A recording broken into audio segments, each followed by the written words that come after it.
So another question that might be asked is, where do you have your projects? And what are your challenges? What are some of your successes? So we pull up a map here. Most of our work happens in this broad section, from sort of the Middle East and greater Middle East, across northern Africa, down into the Sahel region, across to eastern Africa's Ethiopia, Eritrea, across and down into India, Southeast Asia, up China, North Korea, up into the Central Asian countries and back down again. So a broad swath of the world where we have projects. Now, it's a little more complicated than that, because there are some places where the projects are digital and we don't know where everyone is coming from, where we provide training. But that's a broad picture where there are high or very high levels of persecution. This is where most of the world's population lives, is right there. So what are some of the challenges we face? Big challenge is our partners. We work with local partners. Again, we don't have a program we put on the people. It's our local partners who have projects, and we come alongside them and help strengthen and build their capacities. So one big problem is partners who get arrested. Not because they're doing anything in our eyes that are illegal, but because the government doesn't like what they do. Or violence, mobs. As I described in one of the earlier videos, take a look at that one. We have government restrictions as one form of violence that can be done to people. And you have social hostilities, two axes. And often you have high of both of them, but you might have high social hostilities and low government restrictions, or high government restrictions and low social hostilities. But that the government cracks down on the people, or that violent mobs come and take them. That's a huge, huge challenge for many of our partners. And we don't know when that's going to happen. So they need to be protected. And so we don't talk about all of our projects, at least not in public like this, where it can be shown everywhere. Another problem is, how do you get funding into the people? So we receive funding from individuals here in Norway, in the United States, and other countries that say, we believe in this, we want to support this. How do we get the money in?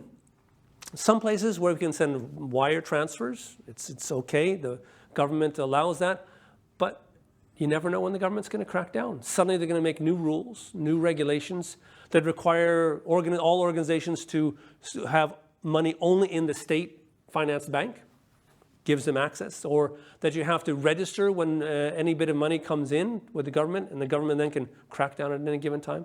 So we have to be creative in ways in which we find how we can get the money into these people.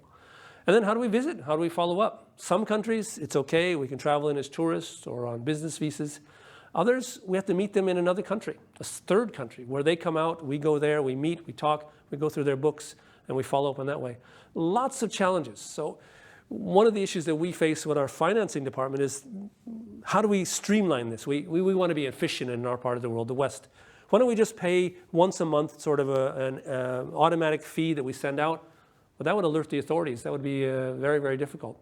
So we have to, whenever we send it out, we have to find new ways. We need to communicate with them in different ways in which the money can be sent and how they can get it. Another challenge for many of them is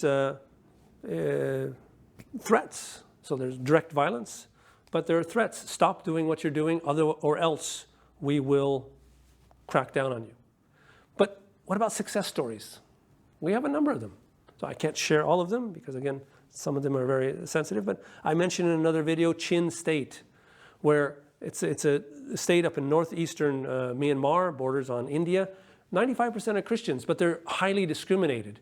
And they didn't have any universities, and they have Bible schools, and they said, can you help us start a bachelor's program? So we've helped that. And even during the civil war going on now, they're able to have online courses so their young people can get an education, and they can keep them in Chin State and they don't have to leave. For me, that's a huge success.